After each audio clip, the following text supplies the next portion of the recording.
सहनाववतु सहनौ भुनक्तु सह वीर्यं करवावहै तेजस्विनावधीतमस्तु मा विद्विषावहै। ओम शांति शांति शांति। वैदिक जीवन पद्धति इस कक्षा में आप सबका हार्दिक स्वागत है, अभिनंदन है। विगत कई कक्षाओं में हमने जो प्रातः काल का समय है उसकी दिनचर्या के विषय में हमने चर्चाएं की थी और उसके बाद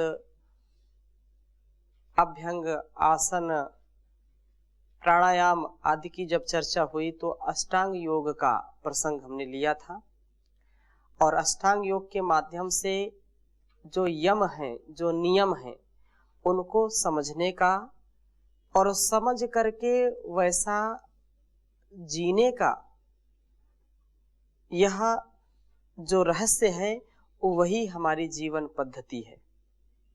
परम पूज्य स्वामी महाराज कहते हैं, जानना, जीना और पाना। तो हम चीजों को पहले जाने और जानने के बाद वैसा जीने का भी प्रयत्न करें और जब हम वैसा जीने का प्रयत्न करेंगे तो फिर हम पाएंगे वैसा। इस प्रसंग में, अष्टांग योग के प्रसंग में जो अहिंसा सत्य की हमने चर्चा कर दी थी, आगे के क्रम में हम अस्तेय, जो चोरी ना करना जिसका विशेष भाव होता है, अस्तेय, सत्य, अहिंसा, अस्तेय, ब्रह्मचर्य और अपरिग्रह। तो यहां हम अस्तेय के विषय में कुछ समझने का प्रयास करेंगे और बहुत ही उत्तम बात यहां पर योग शास्त्र में आई अस्तेय को लेकर के। यद्यपि हम किसी चीज को जब तक चाहने की इच्छा नहीं करेंगे तब तक अस्तेय जो है वह घटित नहीं होगा। अर्थात कहने का आशय मेरा यह है कि जब हम चीजों को चाहते हैं, चाहे व्यक्ति के रूप में, चाहे वस्तु के रूप में, चाहे स्थान के रूप में, जब हम किसी के चाहने की इच्छा रखते हैं अर्थात उसको पाना चाहते हैं तो वहां पर अस्तेय, यदि ज्ञान पूर्वक हम व्यवहार करेंगे तो अस्तेय का भाव बना रहेगा। उसको छल से, बल से या अनधिकार रूप से ग्रहण करने का हम कभी भी मन नहीं बनाएंगे। परंतु यदि उसके प्रति विशेष आसक्ति है, उसको हम पाना चाहते हैं और वो नहीं मिल रही है, तो जब तक वो मिल नहीं जाती तब तक हमारे अंदर स्तेय का भाव रहता है। एन केन प्रकारेण यह चीज मुझको मिले। किसी को किसी भी वस्तु से, कोई गाड़ी बहुत अच्छी चलाता है तो गाड़ी यदि कोई व्यक्ति चलाता है, गाड़ी की इच्छा करता है, उसके पास वह है नहीं और कोई व्यक्ति लेके आ गया तो उसके मन में क्या होता है, यह गाड़ी मेरे पास होनी, यह वाहन मेरे पास होना चाहिए, काश मैं इसको चलाता। और कहीं संयोग से उसको मिल जाए वो, अथवा चाबी रखी हो सामने और वह व्यक्ति ना हो, तो वह चंचलता में ही, अनधिकार रूप में ही उस गाड़ी को लेकर के घुमाएगा। यह भी एक प्रकार से चोरी का ही भाव है। किसी के भी धन की चाहना जब हम करते हैं, लालच करते हैं, उसके प्रति आसक्ति रखते हैं तो वह चोरी का ही भाव कहलाता है। जब हम चोरी का भाव नहीं रखेंगे, हम उसकी चाहना नहीं करेंगे, निष्काम अकाम अचाह होकर के जब हम व्यवहार करते हैं तो हमारे अंदर चोरी का भाव कभी उत्पन्न नहीं हो सकता है। और यदि हमारे अंदर कामना है तो चोरी का भाव जरूर आएगा, उसमें कोई शंका नहीं है।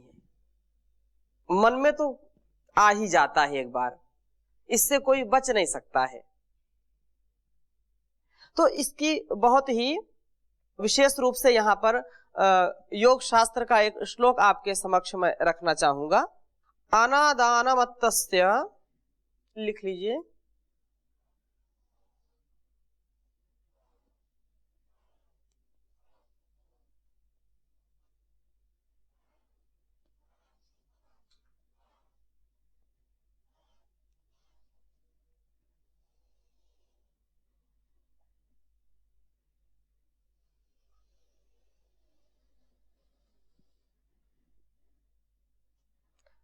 अनादानम अदत्तस्य।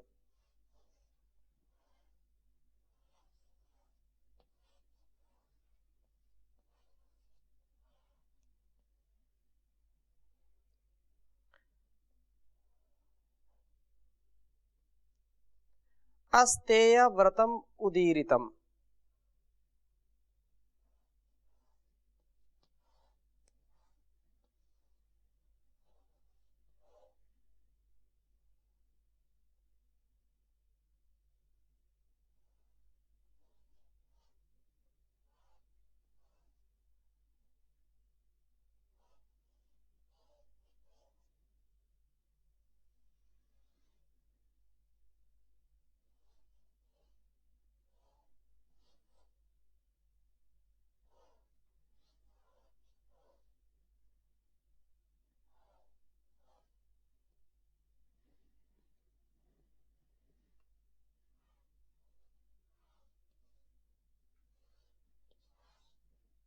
और कह रहे हैं बाह्या प्राणा नृणामर्थो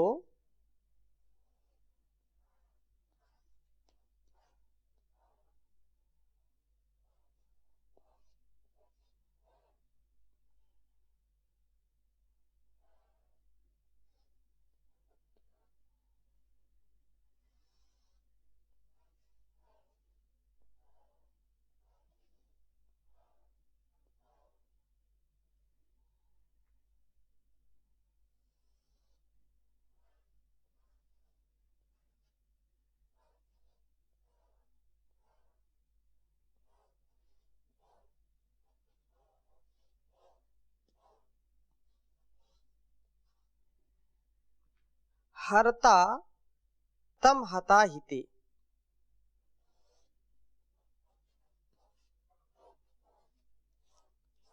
हरता तम हता हिते।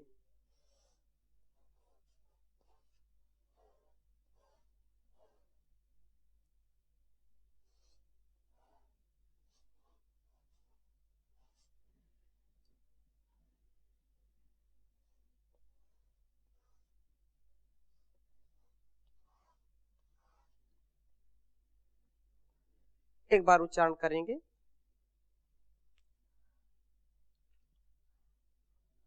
अनादानम अदत्तस्य। अदत्तस्य, यहाँ पर तकार छूट गया है, इसको लिख लीजिए। अदत्तस्य, यहाँ पर अनादानम अदत्तस्य अस्तेया व्रतमुदीरितम् बाह्या प्राणा निरामार्थो हरता तम हता हिते। अनादानम अदत्तस्य अस्तेया व्रतमुदीरितम् बाह्या प्राणा निर्णामर्थो हर्ता तम हता ही ते।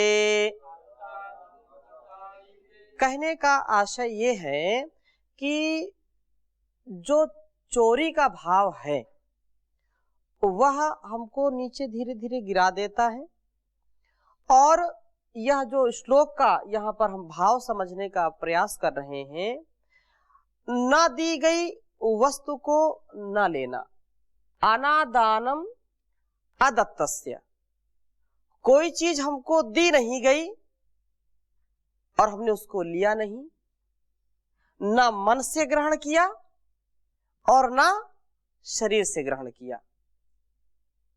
न दी गई वस्तु को न लेना, अस्तेय अर्थात व्रत, जो चोरी न करने का नियम कहा गया है। चोरी कैसे होती है? चोरी मन से होती है, चोरी कभी कभी वाणी से भी हम करते हैं, कभी कभी शरीर से करते हैं, मनसा वाचा कर्मणा।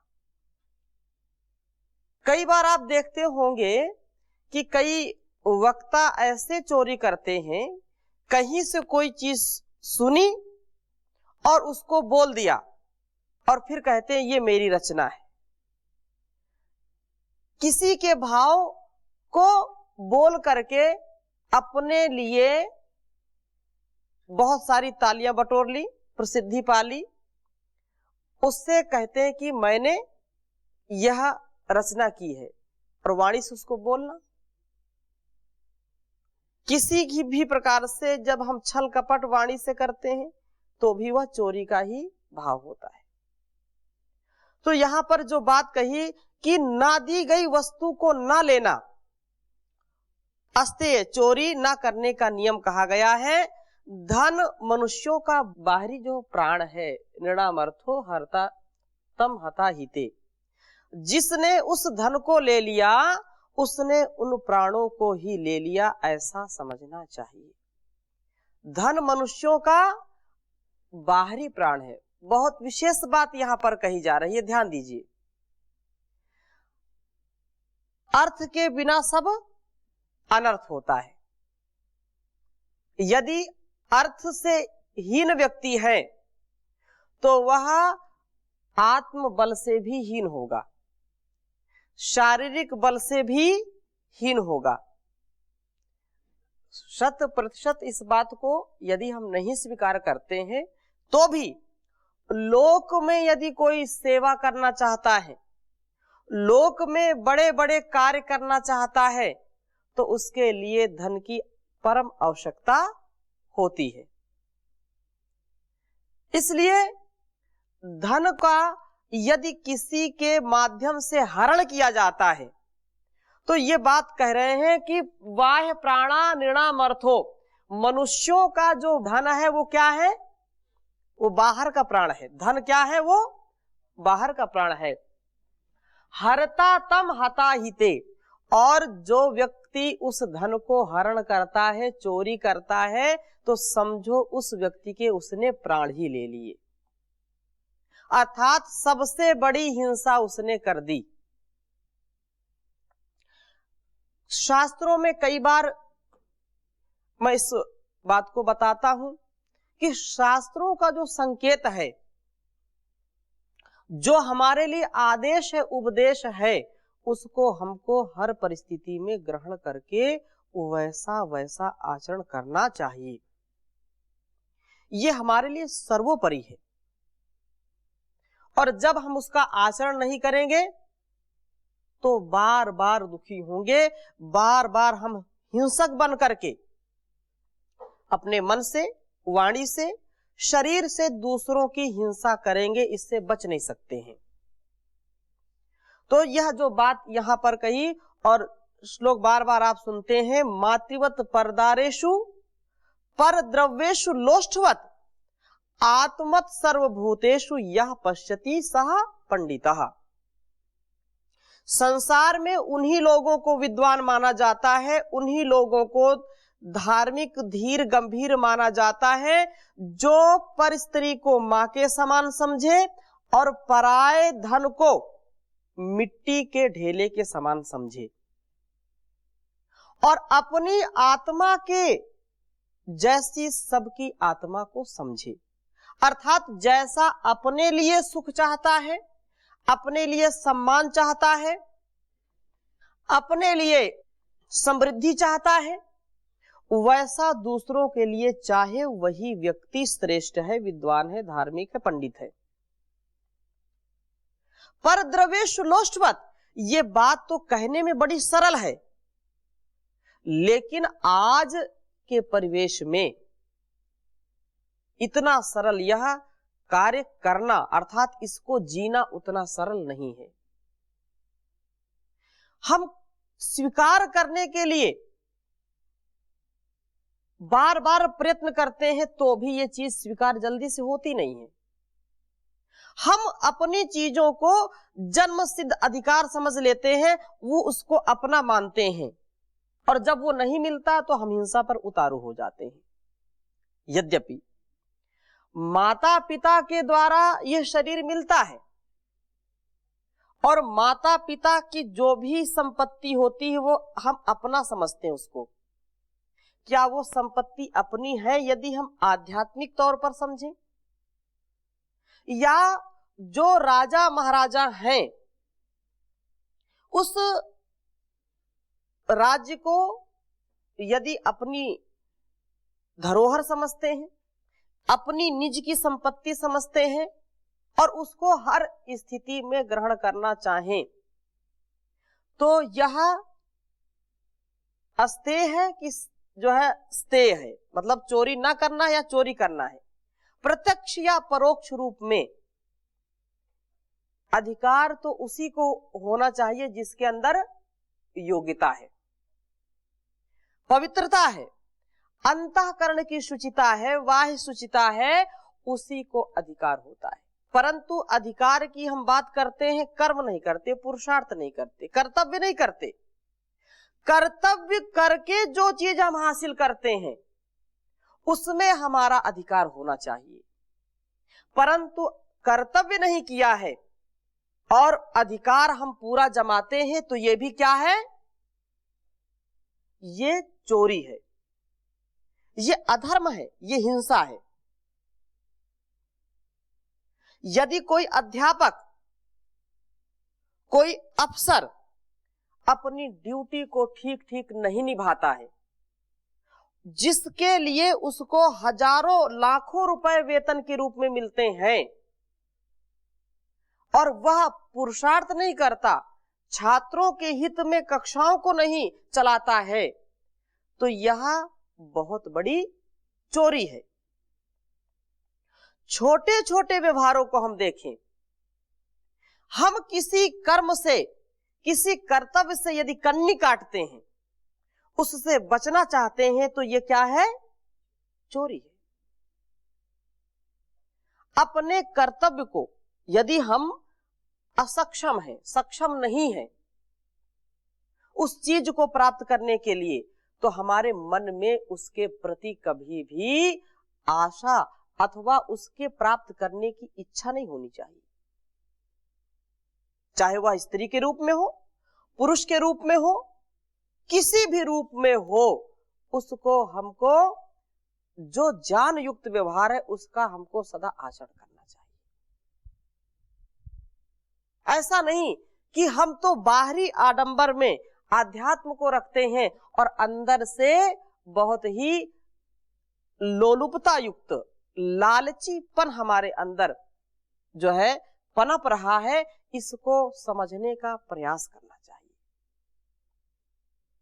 जब हम ऐसी स्थिति में आएंगे तो निसंदेह बहुत ही उत्तम हमारा जीवन हो जाएगा। दूसरों को हम सलाह देने से पहले, दूसरों को हम उपदेश देने से पहले अपने अंदर के इस विकार को दूर करने का पूरा प्रयास करें। इसी के संदर्भ में एक श्लोक आपके समक्ष और रखना चाहूंगा कि वस्तुतः अस्तेय है क्या, अस्तेय का स्वरूप क्या है, क्योंकि जब तक हम इसके स्वरूप को नहीं समझेंगे तब तक हम इसको अपने आचरण में नहीं ला सकते हैं।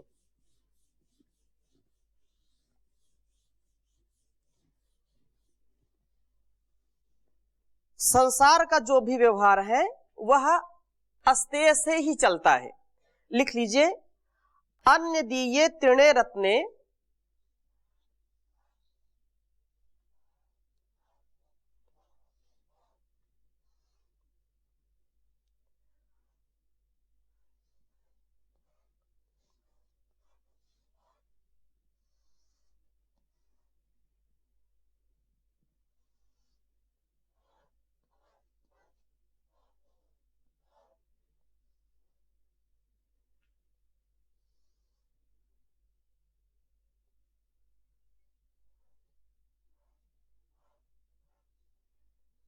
अन्य दीये त्रिणे रत्ने कांचने मौक्तिके अपिचा।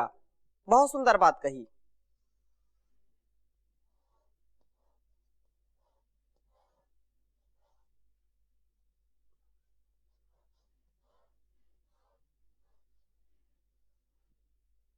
कांचने मौक्तिके पिचा,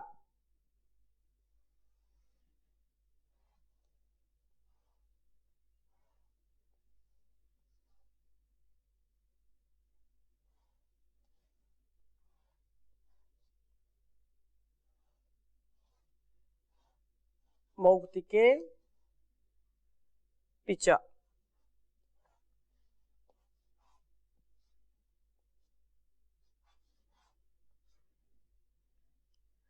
मनसो विनिवृत्तिर्या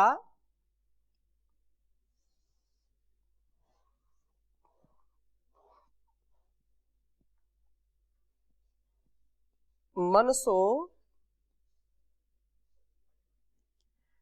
वि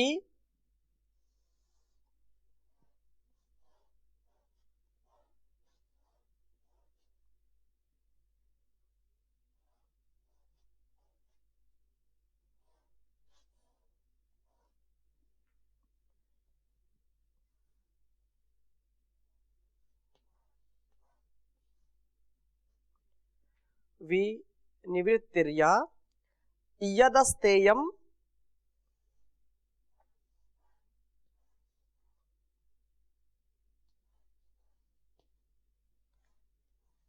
यदस्तेयम् विदुर्बुधा।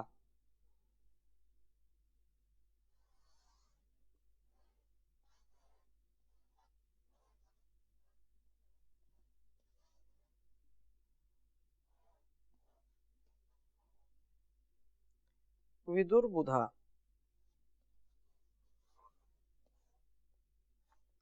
एक बार उच्चारण करेंगे। अन्य दीये त्रिणे रत्ने कांचने मौक्तिके पिचा मनसो विनिवृत्तिर्या यदस्तेयं विदुर्बुधाः। कहने का आशय ये है कि अन्य दीये त्रिणे रत्ने, दूसरे के तृण रत्न और कांचने सुवर्ण मौक्तिके मोती। अन्य मतलब दूसरों के तृण रत्न सुवर्ण एवं मोती से मन को मनसो विनिवृत्तिर्या, मन को हटा लेने को क्या कहते हैं? यदस्तेयम विदुर्बुधा। इससे उत्तम कोई परिभाषा हो नहीं सकती। बहुत उत्तम अस्तेय की परिभाषा दी है कि चोरी न करना क्या है, चोरी न करना क्या है, अस्तेय क्या है, इसकी परिभाषा या इस श्लोक में दी जा रही है कि दूसरों के जो है, जो भी अन्य दिए तृणे रत्ने, जो भी चाहे बहुत तुच्छ सामान हो, तुच्छ सी वस्तु हो, तृण हो या रत्न हो, मोती माणिक्य हो, उनसे मन को हटा लेना, अर्थात उनकी कामना ना करना, उनकी चाहना ना करना। वह क्या है? विद्वान लोग, विदुर बुधा, जो विद्वान लोग हैं इसी को अस्तेय कहते हैं। मोती माणिक की खूब है, धन संपदा खूब है, लेकिन दूसरों की जो चीजें हैं उस पर हम बिल्कुल ध्यान ना दें। ध्यान न देने का तात्पर्य क्या है? उसको हम कभी सपने में भी अपना ना समझें, अपना ना माने। यही क्या है? अस्तेय है। और जब हम उसको अपना मानते हैं, पुरुषार्थ हमने किया नहीं, दूसरों ने पुरुषार्थ करके अपने वैभव को बढ़ाया, अपने को उत्कर्ष तक पहुंचाया, और फिर हम उस पे लालच करें, तो यह चोरी का भाव है। अपनी ड्यूटी तो हमने की नहीं, दूसरों के द्वारा किए गए पुरुषार्थ में अपना हिस्सा हम समझ रहे हैं, यह हमारा हिस्सा है। जैसे माता पिता यदि बच्चे से दुखी हैं, माता पिता ने पूरे जीवन पुरुषार्थ किया है और बच्चे केवल बड़े होकर के ये समझे कि ये तो मेरी संपत्ति, मेरा जन्म सिद्ध अधिकार है।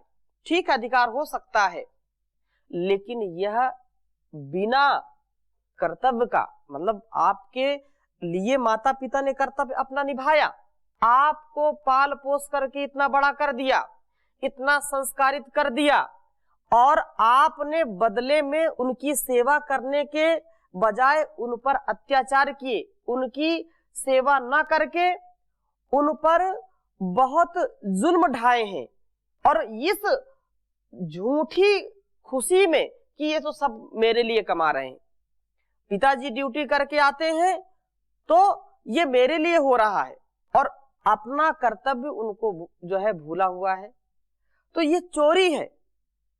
जब हम सक्षम हैं तो हमको इस बात का पूरा ध्यान रखना चाहिए कि माता पिता ने अपना कर्तव्य करके हमको पाल पोस करके इतना बड़ा कर दिया है।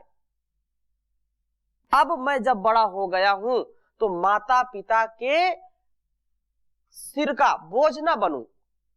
जो माता पिता के पुरुषार्थ के द्वारा जो भी धन संपत्ति है, जर जमीन है, उसमें अपने अधिकार समझते हैं। अरे तुमको अपना कर्तव्य पहले करना चाहिए, अधिकार बाद में अपने आप मिल जाता है। तो आज इसका आरंभ किया है, अस्तेय को समझने का, और हम प्रयास करेंगे। आज की इस कक्षा में यहीं तक, शेष चर्चा फिर अगली कक्षा में। ओम शांति शांति शांति।